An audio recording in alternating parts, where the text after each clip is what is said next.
on the stream as well. So, okay, here we go. Let's see. Why does it always do that? Here we go. Hello there and welcome to the Drax Files. Drax Files, the Second Life Book Club. There used to be a Drax Files book club, but no more. Um, Mr. Lars Iyer, our esteemed guest, is here. His avatar is here. He's mumbling to himself, and he's staring into the void. And I think something came up in real life, and that's why he's not here. So we are not we're not doing our conversation, unfortunately. I hope nothing bad happened to him. Everything was set. He parked his avatar here 3 hours ago when I tested everything. So he's aware of the time. So that can only mean to me that there's some issue in real life. So again, we hope that it's not an emergency.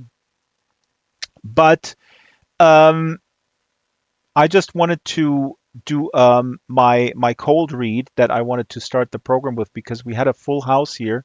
A few people have left, but so this is really a great turnout for an amazing guest.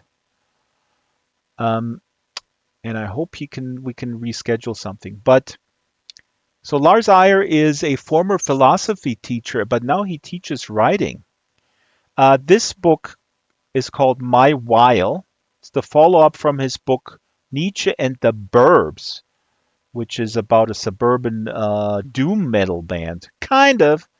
But this book, My While, is about I don't want to call her obscure, but not a very well-known philosopher by the name of Simone Weil, French, died in England in 1943 at the age of 34. Incredibly inspiring person, incredibly kind person, a person who saw the good in everybody, um, especially the poor.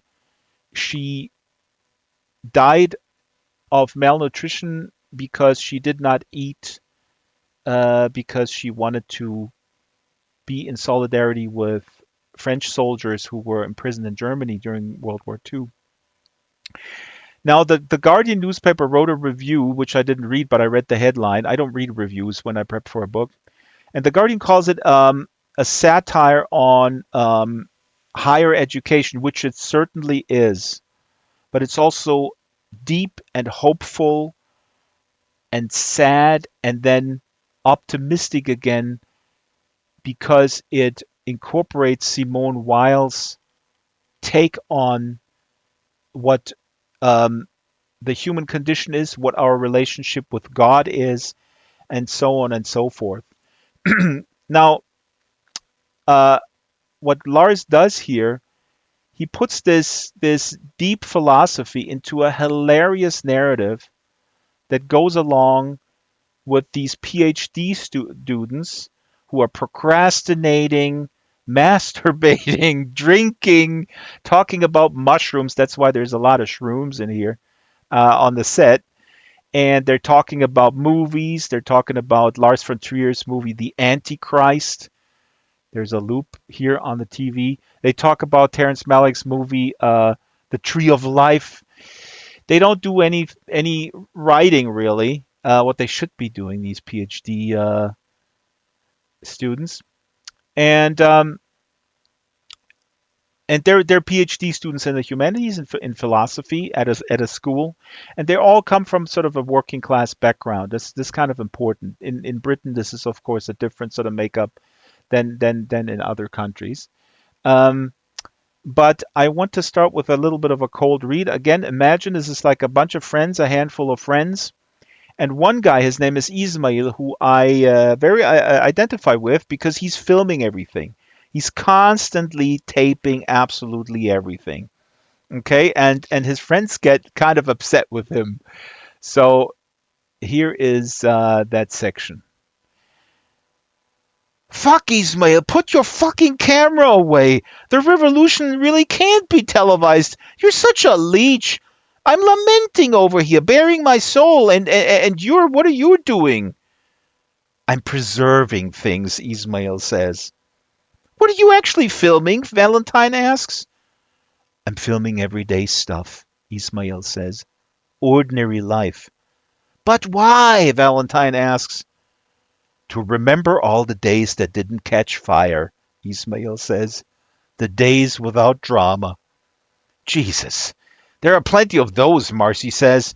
We're fucking sick of those. I want to make an ordinary epic, Ismail says. The story of nothing in particular. That's all we need. An apologist for dullness, Marcy says. Why do you have to film everything, Ismail? The everyday's vast, Ismail says. No one can control it, not even the man. You can't direct the everyday. It barely exists, and yet it insists. It's there nonetheless. What's there, Marcy says. Drizzle, roadworks, traffic jams, the same route we traveled 50,000 times, the same fucking passengers crunching their fucking crisps. We're so immersed in the everyday that it's hidden, Ismail says. We see through it rather than see it. We move through the everyday constantly. It's the medium of life, but we don't know it. And we don't know we don't know. I know it. I believe. Believe you me, Marcy says. The everyday is where life goes to die. Things are happening all the time, Ismail says. They're trembling at the edges of our awareness.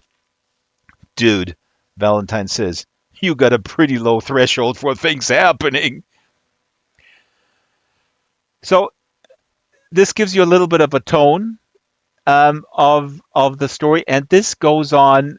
You know, it's so hilarious, and like I said earlier, Lars then weaves in the philosophy of Simone Weil because these kids, these PhD students, I call them kids, God, they're in their mid-20s. These students then encounter another student who comes in, and she named herself Simone Weil. That's not her real name. They ask her, Simone Weil, isn't that obscure philosopher? Um, you have the same name. Well, I named myself after her because I really love her stuff, and then this character, um, through this character, you actually learn a lot about Simone Weil's um, very, very sort of altruistic philosophy about helping people, about just loving everyone, especially the poor, the suffering. Her philosophy had a lot to do with the concept of not everybody having the same type of empathy. Not that that's bad, but she said the people who have souls that feel deeper, they will suffer deeper, but they can also give more. Um, so that was a pillar of her philosophy. Let me put up her a slide that Shyla prepared, because Simone Weil lived from 1909 to 1943. She worked with the French Resistance, and she was actually in the Spanish Revolution. She carried a gun. She was with an anarchist brigade fighting the fascists. Really, really amazing. An amazing person. And so again, in the book, we get to know a lot about her real life philosophy and her activism, but it's woven into this story about these PhD students who are struggling with their identity, to put it mildly. Um, Now let me read another. I'm going to continue with two more reads here. This one is continuing with Ismail, my favorite character, the guy who films everything. And, you know, people get annoyed with him, but then again, he puts the film together at the end. It's exactly what my life is like, okay? So here's another excerpt. They're still kind of talking about him. They're kind of pissed off at him because he's obviously still filming. Ismail is being a parasite like all artists, Marcy says. He's stealing our souls. He's living off our discussion, our ardency. Do you approve of being filmed, Simone? At this point, Simone entered the scene. Simone smiling. Very diplomatic, Simone, Marcy says. Can't you see you're disturbing our guest, Ismail? You can't film the revolution, brother. The revolution's live. What revolution? I ask. The lumpen revolution, Marcy says. The rising up of the social scum. Is that us? I ask. Well, technically, no, Marcy says. Technically, a PhD student can't be really lumpen. Studying in an institution working for bullshit credentials, hoping to put the word doctor before your name, that's anti-lumpen, right? But we're spiritually lumpen, with the possible exception of Gita and Ismail. And I have my doubts about you, Johnny. And your so-called logic doing a PhD on the lumpen proletariat is the ultimate betrayal, Gita says. Doing a PhD on queer communism when you're neither queer nor a communist is even worse, Ismail says. Children, children, Valentine says, let's not bicker. Peace and love. Let's remember our common enemies. Fuck the man, right? Right. Fuck the man. All right, so much about the man. Now the man is you know who the man is. Who is the man? I'm going to ask the audience here in the room. Who do you think the man is? Actually, Cory Doctor was in some time ago, and it's funny. And he was talking about Disney, and I said, well, Disney is the man, right? And you still like Disney? He says, yeah, of course Disney is the man, but the man sometimes. Christina Nietzsche is the Überman. Yeah, Jamunky, I might be the man, or you. No, you're the Jamunky man. So the man, obviously, here the stand-in of the oppressor, and generally, the man is probably capitalism, exemplified in the structure of capitalism by various sort of handmaidens of capitalism. Let me see. I have actually a hilarious section on the man. This is my third section. The resistor is talking about something about distortion. I have no idea what he means by that. So here they get up to these little meetings, and here they talk about the man.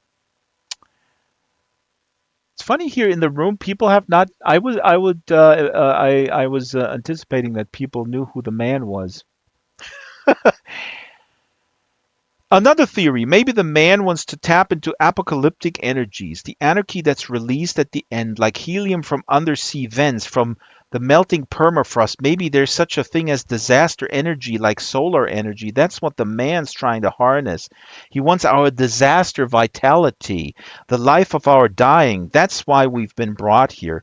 The man and his cronies are just waiting for us to do away with ourselves prettily, for our entertaining little suicides, our cutesy auto deaths.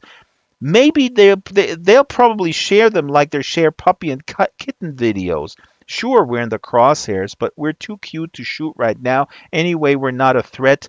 There are priorities elsewhere. Depression. Every anti-man thought we ever had, sponsored by the man. Every anti-man sentiment we've expressed, man-funded, man-underwritten. We're part of the disaster, the man's disaster, the controlled disaster. The man-sponsored philosophy. Isn't it obvious? Like he funded Encounter, like he funded abstract expressionism. So, hilarious. Okay, nobody is talking, nobody seems to get the references of the man. The man is the power structure. The man is the economic system and the structure that that upholds it. I'm not sure if religion today is the man, Deb, because religion is really doesn't really have any power in capitalism. The patriarchy entrenched in capitalism. That's great, Christina. I'm not sure what's above it, right? One could argue is the patriarchy above capitalism or beneath. I would argue that capitalism can only operate with. Oops, there's a lot of noise. I noted the reference to abstract expressionism. It's a literal fact that the CIA only, secretly funded the abstract expressionist art movement. That's Yes, what he's yes, referring and to there. Yeah, you hit it exactly. on. It's Okay, absolutely, hold on. You're very distorted. yeah. Let me bring you down. Oh, Can't hear Lars you. was trying to from away his away sticker as here. So I'm putting it down a little bit. The bourgeoisie, James, absolutely, but the bourgeoisie is, of course, the ruling class in capitalism. That those are the ones that capital sort of courts. But yes, Stranger is absolutely correct, and I think that's exactly what he's playing here at. That the man, and the CIA did actually fund the abstract expressionism movement, but this opens not a can of worms, but some interesting discussions. I mean, they funded it. Actually, you know what, Stranger? We'll talk about this, and maybe you can give a little bit of context on this, Drax, because I'm curious. Yeah, Lars is here. where is he? I don't see him. He's right outside the door. He's moved to outside the door. Oh, he is? Yeah. I don't hear him, but he has moved. Lars, can you hear us? Maybe Lars is the man. alive. Stranger, I think Lars is the man who also used to work for the CIA, obviously.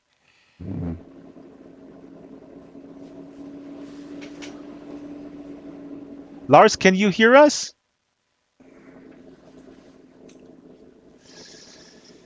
Hey, hey, the man.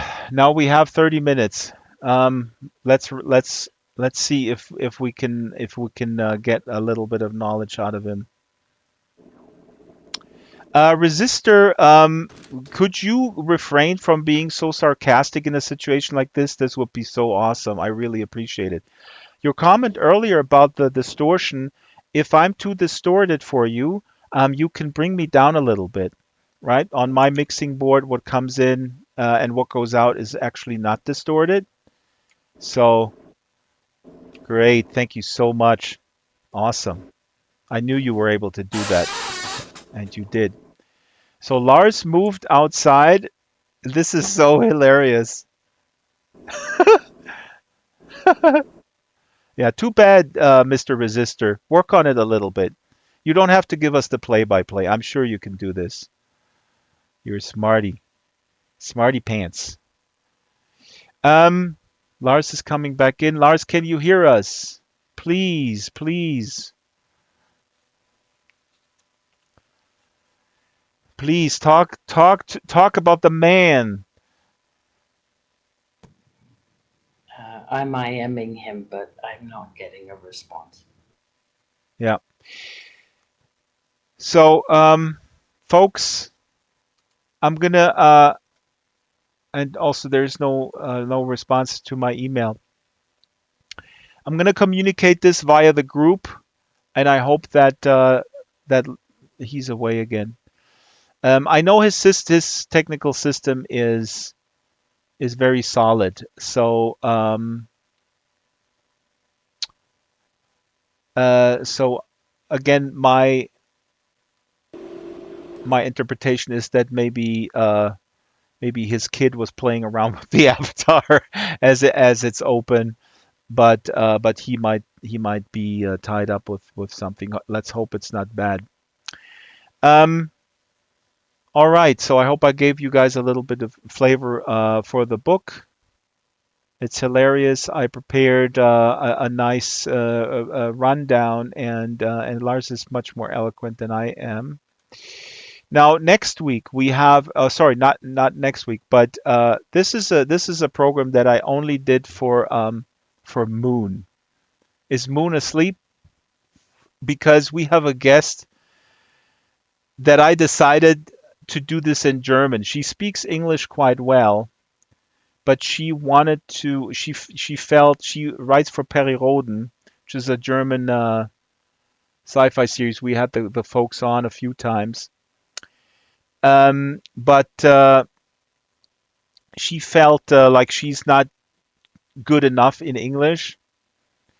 And I said, when you come and talk about your own work, she has a small fantasy publishing outlet in Germany. It's called Fabelon Verlag. It's really fantastic stuff.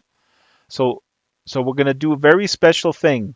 It's not only for Moon; it's also for Kip, Yellow Jacket, and Moon. You're the only people who are allowed to show up. And I'll open voice and we'll have a discussion and bring your fantasy. So this is gonna be about fantasy. She publishes sci-fi as well. And the thing is, on YouTube, the translation is actually quite amazing. So of course everybody can come, and you can also just have the YouTube on with the subtitles. Um, or Moon, if you like, you can do a translation in real time. Yeah, if you want in local chat, absolutely. Because the issue with YouTube, of course, is that YouTube has a 10-second delay. So everybody, I'm gonna cut the stream here. Lars is wandering around, but he's not responsive. So I'll follow up an email with him and hope that maybe we can redo this. But if not, the book is fantastic. It's my post is on the newsletter, so please grab the newsletter. Very important. The newsletter. Drax, check the book club group chat. I don't have it available here.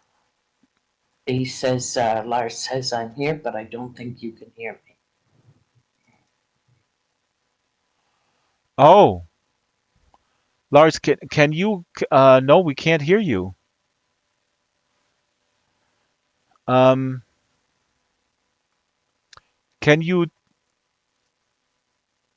He says he's going to try without his mic. That's not great because a mic is required to be able to hear usually. I might be mistaken, but I have a degree in recording engineering. um, no, what a bummer. But Lars is here. Let's hope. Should I suggest a relog? Um, no, he can hot plug it if Okay. he doesn't have it on, but he has to press a speaker. We went over it. It's the same old, same old. Okay. So anyway, let me just finish my thoughts. So please grab the newsletter and the group, and I'll be communicating the next steps there, the next shows. And Moon, this is fantastic. So if you want to translate this, um, I'll be very mindful not to speak too fast so that you don't go completely crazy. And I know that Ushi is kind of like Hello, modest. can you hear me okay? Oh, hi Lars. Hello. Hi, Welcome. yeah, great. I just didn't press the speak button. But Yeah. thank you, Dooza, for your tip there. Great. So unfortunately, we would have to reschedule. We had. I hope everything is okay on your end. We were kind of worried because my hunch was that maybe something happened. But I thought it was 2040, I think, by email. The email I got from you saying 2040, my time. So it's only 2038 now. no, that is Ah, No. The show is at 9 Central European, which I looked up, and Yes. Central European to UK. I'm looking at it. Is 8 o'clock in the UK. Okay. I just check back your emails here. Uh, yeah, you said 8:40 UK time in your email to me. My nine four. I forwarded you the email. Um, Oh no. what does it say? Let's have a look. So it said on your email there. Yeah, I just cut and paste this bit into my document here. This is what I got from you. Lars, I'm so sorry. God damn. No problem. No Oh. problem. We can reschedule if that's okay with you. I could swear that the last time we spoke I said Central European time at 9, and then I looked it up, and that's 8 in the UK. Yeah, the Ah, email I got from you, I just sent it through to you.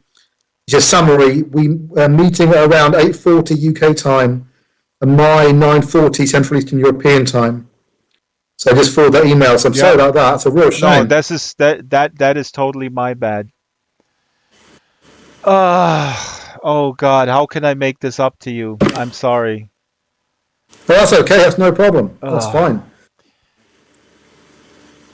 yeah, you're right. God damn it.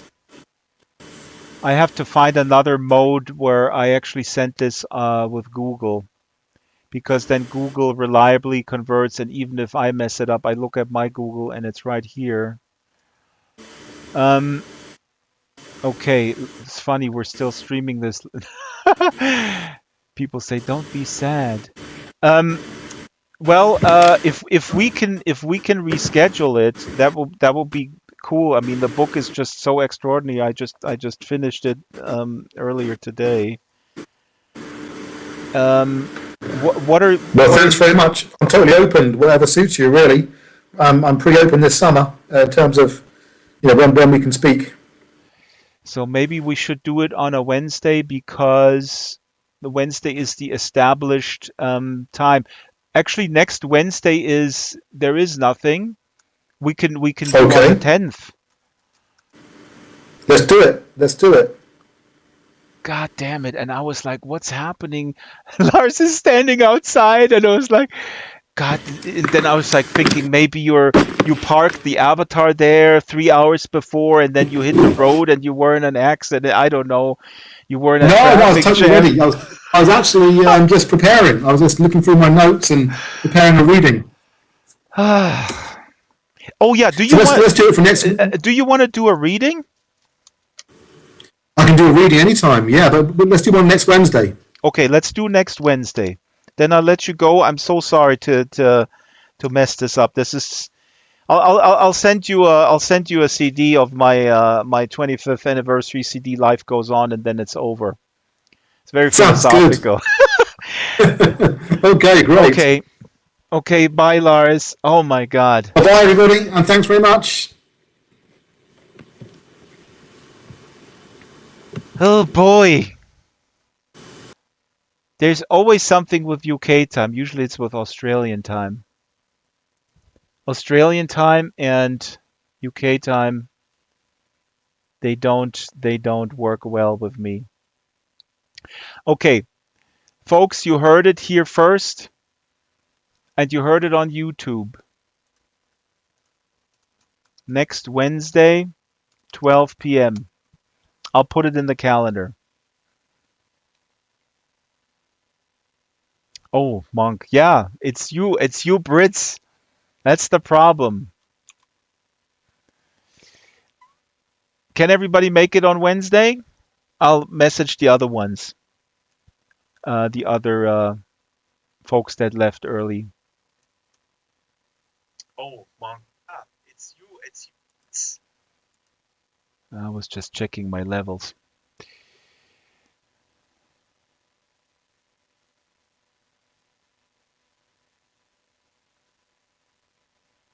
Okay. Goodbye, everyone. Christina, bring a new dress. Will you wear a different dress every Wednesday? Petlov, will you make it now that you're here?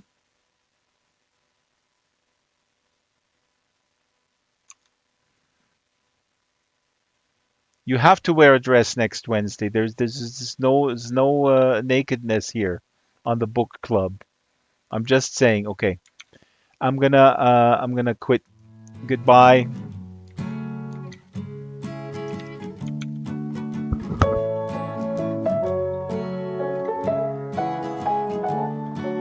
We're all thrown into it, one way or the other. We all try to steer it as straight as we can. Sometimes we collide with each other. Who is to blame? And who's gonna fix the boat? Life, oh life, there's nothing to fear from your life. Let me know if I can be of any help. Life, you and I, let's try a fresh start today. What do you say? Let's close the door on the past.